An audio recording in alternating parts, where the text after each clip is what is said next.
북한 그야말로 김정은 정권만 끝나는 것이 아니라 북한이 공멸할 수도 있다는 것입니다.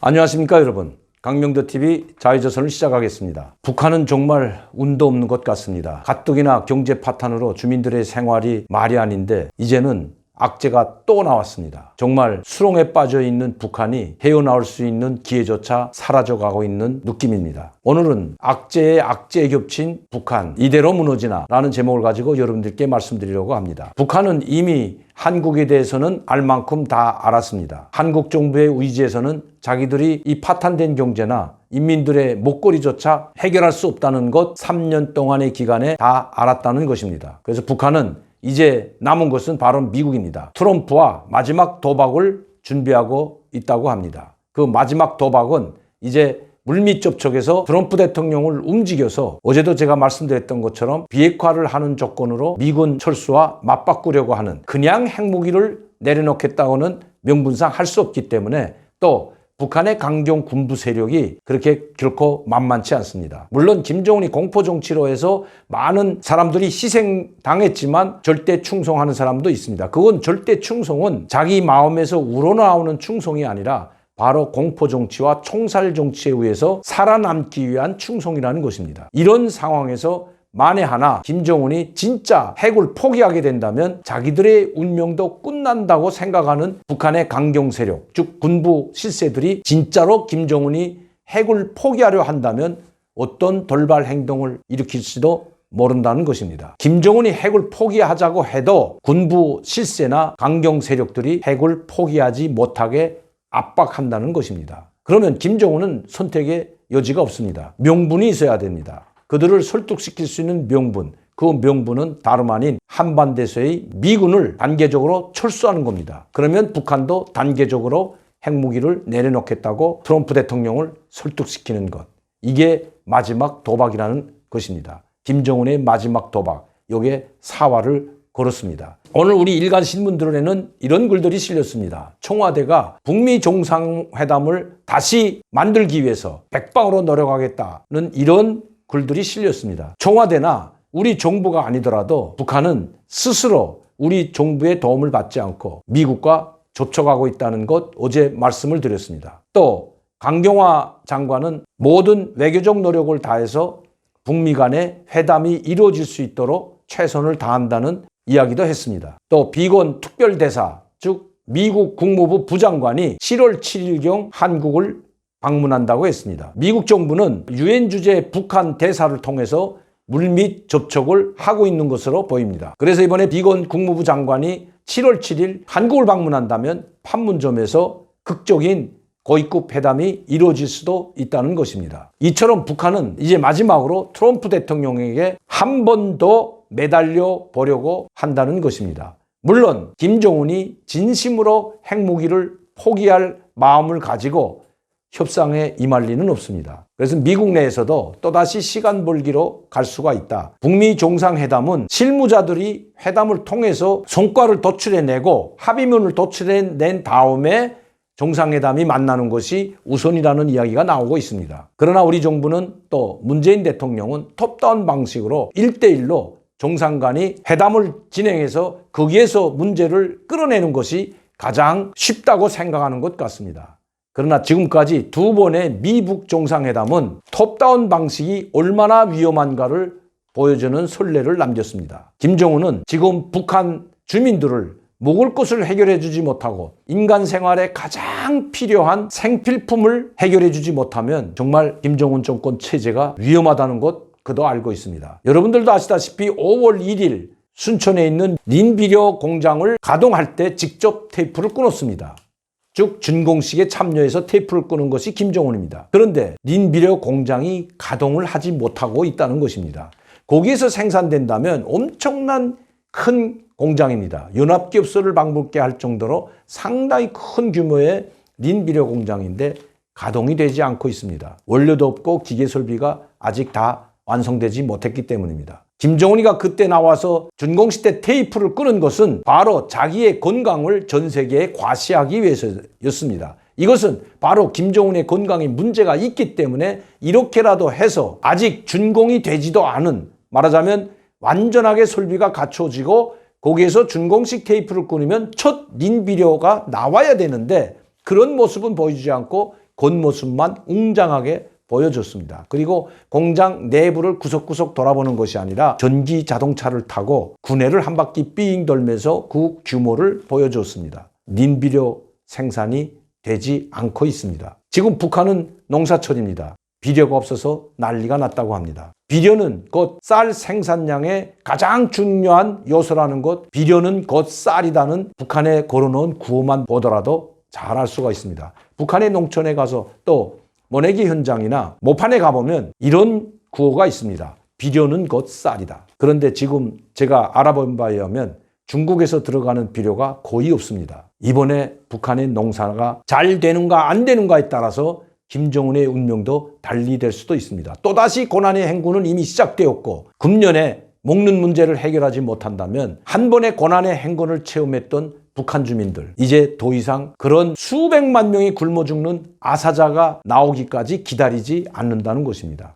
이제는 앉아서 그대로 굶어 죽지 않는다는 것을 한번 터득했고 깨달은 북한 주민입니다. 정말 북한은 악재에 악재가 겹치고 있습니다. 첫 번째 악재는 여러분들도 아시다시피 바로 유엔 대북 제재입니다. 유엔 안보리에서 강력한 제재 2397호 모든 광물자원, 수산자원까지도 깡그리 막아놓고 그리고 기름도 완전히 차단하려고 했지만 중국의 사정위에서 지금 45% 정도가 공급되고 있는 현실입니다. 그것도 돈을 안 주면 중국에서도 주지 않는다고 합니다. 코로나19로 말미암아 두 번째 악재가 터졌습니다. 북한은 발빠르게 가장 열악한 방역 문제를 해결할 수 없는 북한이 손쉽게 정책 결정한 것이 바로 북중 국경을 봉쇄하는 것이었습니다. 그런데 이제는 6개월 동안 봉쇄하다 나니까 모든 국경에 있는 중국, 북한의 국경 지역에 설치되어 있는 교두보들, 즉 다리들이 모두 차단되어 있기 때문에 쌀 한 톨 하나도 들어가지 못하는 것이 현실입니다. 특히 그렇게 송행하던 밀수도 오히려 중국 쪽에서 막아버렸습니다. 그전에는 북한이 밤에마다 나와서 밀수를 한다면 그래도 눈 감아주던 중국이었습니다. 그러나 중국도 이미 밀수에 대한 전쟁을 선포하고 이 밀수 행위를 하는 데 대해서는 용서하지 않습니다. 중국 국민이 북한과 짜고 밀수를 하게 되면 자기 국민을 무조건 체포해서 감옥에 보내는 것이 지금 현실입니다. 단동에 있던 밀수업자들 수많은 사람들이 감옥에 가 있다는 것도 이미 공개된 적이 한두 번이 아닙니다. 중국이 이런 조치를 취하고 있다는 것입니다. 그런데 이제는 거꾸로 북한이 시진핑 주석한테 그렇게 국경 교두보를 모두 열어달라고 해도 중국이 열어주지 않고 있습니다. 어제도 제가 말씀드렸지만 교두보가 열린 것은 단 한 것입니다. 바로 압록강 철교입니다. 여기에 약간의 생필품과 옥수수와 같은 인도적 차원의 물품들이 약간 들어가고 있을 뿐입니다. 이것으로는 어림도 없다는 것입니다. 자, 이런 악재, 두 번째 악재가 아직도 풀리지 않았는데 또다시 세 번째 악재가 겹쳤습니다. 세 번째 악재도 바로 중국에서 터졌습니다. 이번 코로나19라는 전염병을 첫 번째로 경험한 나라가 중국이고 발원지가 중국이기 때문에 이번 돼지 독감 열병에 대해서는 가장 먼저 전 세계에 발표를 했습니다. 그리고 철저히 차단하겠다고 했습니다. 돼지 독감 열병, 우리도 이게 생소한 말이 아닙니다. 돼지 열병 때문에 우리 북한과 우리 군사 분계선 접경 지역 마을들이 특히 파주와 강원도 철원과 같은 이 지역에서 많은 돼지들이 열병에 전염돼서 폐사시킨 것 여러분들 기억하실 겁니다. 특히 북한에서 내려오는 멧돼지를 막기 위해서 그 엄청난 군사분계선 일대 철조망을 설치한 것 여러분들도 아실 겁니다. 엄청난 돈을 들여서 멧돼지들이 넘어오지 못하게 철조망을 막아놨는데 그 철조망을 뚫고 멧돼지가 우리 쪽으로 넘어와서 돼지 열병을 확산시켜가지고 어쩔 수 없이 폐사시킨 것 우리도 기억하고 있습니다. 그런데 이번에는 또다시 돼지 열병, 즉 독감에 걸린 돼지가 사람에게 전파할 수 있다는 아주 무섭고 끔찍한 일이 벌어지고 있습니다. 그것도 중국에서 발표했습니다. 인간에게 전염될 수 있다고 중국 과학자들이 밝힌 겁니다. 여러분, 동물 중에서 가장 면역력이 강한 동물이 돼지입니다. 돼지 중에서도 가장 면역력이 강한 돼지가 멧돼지입니다. 멧돼지도 이 열병에 걸리면 그냥 쓰러져서 100% 사망률을 기록하고 있다는 뉴스를 여러분들도 들었을 겁니다. 가장 강력한 멧돼지가 이 열병에만 걸리면 그냥 쓰러지고 죽습니다. 살아남지 못합니다. 걸렸다 하면 모두 죽기 때문에 우리도 이 열병을 막으려고 모든 돼지, 멀쩡한 돼지까지 폐사, 그 사실 잊어서는 안 됩니다. 그런데 이제는 인간에게 전염시킬 수 있는 이 강력한 돼지 독감 열병이 또다시 발생했다는 것. 코로나19가 가라앉기도 전에 더 확산되고 있는데 이제는 돼지 열병 독감까지 겹치게 된다면 그야말로 아비규환이 될 수가 있습니다. 그것도 가장 두려운 나라는 북한입니다. 코로나19로 인해서 국경을 폐쇄했다가 이제 국경 폐쇄를 열어달라고 간청했던 북한이 이제는 오히려 열어달라기는커녕 또다시 국경 폐쇄를 하지 않으면 안 될 상황에 처했다는 것입니다. 북한도 중국으로부터 유입된 이 돼지 열병 때문에 제가 언젠가 여러분들께 말씀드렸지만 일반 주민들이 키우던 돼지 그리고 중국 국경에 있는 접경지대의 돼지들을 모두 도살했다는 것 말씀드렸습니다. 도살해서 묻는 게 아니라 도살해서 장마당을 통해서 다 먼저 빼앗길까봐 또 도살당할까봐 일반 주민들이 가지고 있던 돼지 다 도살해서 장마당으로 들어갔다는 것 제가 여러분들께 말씀드린 적 있습니다. 이 유튜브를 통해서 한번 방송을 했죠. 이제 이 독감 열병이 북한에 들어오는데 그 열병에 걸린 돼지를 또다시 도살해서 왜? 아까우니까. 다 군 돼지 힘들게 먹지도 못하면서 돼지를 키워서 팔아가지고 식량을 사서 근근히 생활하던 농민들과 북한의 주민들이 아파트에서도 키우던 그 돼지를 겨우 키웠던 돼지를 이 돼지 독감 열병 때문에 또다시 정부나 당국에 의해서 빼앗기게 되고 살처분하게 된다면 그 심정이 어떻겠습니까? 그래서 먼저 또 다 잡아서 장마당에 나간다면 그야말로 열병에 걸리는지 안 걸린지도 모르고 바로 인간에게 전염되고 바로 사람들이 거기에 전염되게 되면 그때는 약도 없습니다. 그리고 이것이 확산되게 되면 북한 그야말로 김정은 정권만 끝나는 것이 아니라 북한이 공멸할 수도 있다는 것입니다. 북한 전체가 공멸할 수도 있는 이 위험한 상황이 올 수도 있다는 겁니다. 제가 이것을 과장되게 말하는 것이 아니라 오늘 노동신문에 실린 글을 한번 보겠습니다. 노동신문에는 이런 글을 싣는 적이 별로 없습니다. 한번 보시죠. 2020년 7월 2일 노동신문 5면에 실린 글입니다. 수의 방역 사업에 힘을 넣어 문천 정축장의 일꾼들과 정호분들이 축사를 발전시킬 때에 대한 당 정책을 높이 받들고 새끼 돼지 생산에 힘을 넣고 있다. 자, 이겁니다. 그리고 경애하는 최고령도자 김정은 동지께서는 다음과 같이 말씀하셨다. 축사를 하는 모든 단위들에서 방역시설들을 잘 갖춰놓고 집짐승들에 대한 검진과 우리 소독을 정상적으로 해야 한다. 우리 소독이라는 것은 우리를 소독하는 게 아니라 돼지우리 소독을 말씀드리는 겁니다. 돼지우리 소독을 정상적으로 해야 한다. 이렇게 써야 되는데 검진과 우리 소독을 정상적으로 해야 합니다. 이렇게 이야기했는데 문제는 여기에 있습니다.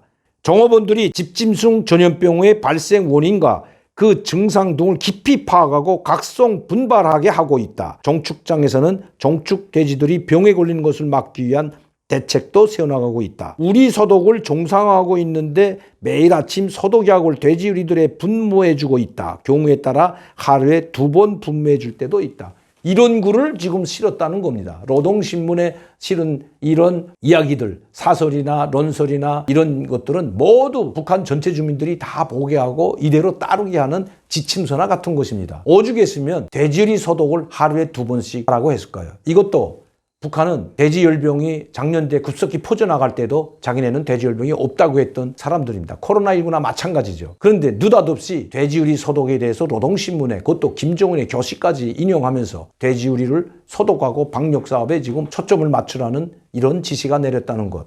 바로 중국이라는 말은 하지 않았지만 중국에서 발생한 돼지열병 독감 때문이라는 것이 북한에서 들어온 소식입니다. 초비상에 걸렸다고 합니다. 이제 북한 주민들 또 농민들이 근근히 키운 돼지마저 모두 도살할 처지에 놓이게 됐습니다. 정말 북한은 악재가 겹쳐 헤어날 기미조차 보이지 않습니다.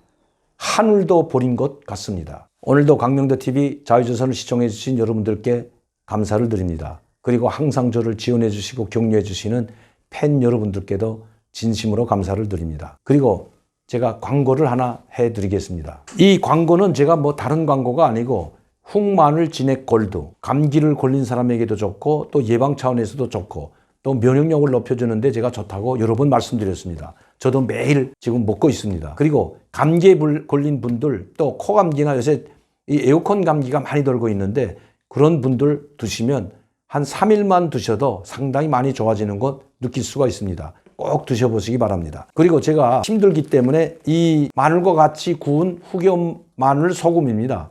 마늘과 같이 구운 소금인데 이거 한때 백화점에서 3만 원에 팔던 것 저희가 지금 인터넷으로 15,000원에 팔고 있습니다. 그런데 많은 분들이 저에게 이런 의견을 제기하고 있습니다. 이거 2박스 사는 분들한테는 계속해서 하나를 좀 보내줄 수 없을까 하는 의견들이 많이 들어왔습니다. 그래서 저는 팬 여러분들에게 제가 보답하는 성의에, 여러분들의 성의에 보답하는 심정으로 7월 말까지 다시 연장하기로 했습니다. 제가 수익이 좀 덜 보더라도 꼭 여러분들께 이 후겸 마늘 소금을 다시 7월 30일까지 한 달 더 연장해서 2박스 구입하시는 분들께, 즉 10만 원에 지금 2박스를 드리고 7만 원에 1박스를 드리고 있는데 2박스를 구입하시는 분들께 이 후겸 마늘 소금을 계속해서 7월 달에 주문하시는 분들도 계속해서 보내드리겠습니다. 어제 주문하신 분들 6월 30일까지지만 어제도 주문하신 분들이 있습니다. 어제 주문하신 분들도 관계없이 모두 오늘 보내는데 다 소금을, 이 후겸 마늘 소금을 넣어서 여러분들께 보내드리도록 하겠습니다. 항상 여러분들의 성원에 감사드리고 어떻게 하면 여러분들께 조금이나마 보답할까 하는 마음뿐입니다. 항상 감사드리고 고맙게 생각하고 있습니다. 여러분들이 있기에 제가 있고 우리 대동강 오리불고기도 운영이 가능합니다. 그리고 송내동에 있는 대동강 오리불고기 많이 찾아주셨으면 합니다. 감사합니다.